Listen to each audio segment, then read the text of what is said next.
নমস্কার বন্ধুরা, অত্যন্ত গুরুত্বপূর্ণ একটি আপডেট। ডিজি লকারের মাধ্যমে এবিসি আইডি স্কুল কলেজ থেকে শুরু করে মেডিকেল লাইনে যে সকল ক্যান্ডিডেটরা পড়াশোনা করছো তাদেরকে কিন্তু এই এবিসি আইডি অনলাইনের মাধ্যমে বানিয়ে নিতে হবে। তারই আজকের এই ভিডিওটি, কিভাবে অনলাইনের মাধ্যমে অ্যাপ্লাই করবে তোমাদের হাতে থাকা মোবাইল ফোনের মাধ্যমে। খুব সহজে অ্যাপ্লাইটি হয়ে যাবে এবং সঙ্গে সঙ্গেই কিন্তু তোমরা এবিসি আইডি কার্ডটি ডাউনলোড করে নিয়ে প্রিন্ট আউট করে সেটি কিন্তু শিক্ষার বিভিন্ন ক্ষেত্রে কাজে লাগাতে পারো।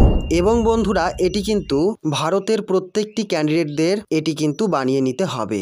এটির কিন্তু অনেক ভালো দিক রয়েছে, আমরা সে সকল তথ্য জানিয়ে দেব। কোন কোন কাজে এ সকল এবিসি কার্ড কিংবা আইডি দিয়ে কাজে লাগাবে। মূল কথা হচ্ছে, এটি কিন্তু শিক্ষাক্ষেত্রে শিক্ষার্থী ভাই এবং বন্ধুরা অথবা ছেলে এবং মেয়েরা প্রত্যেক ক্যান্ডিডেটদেরই কিন্তু এটি বানিয়ে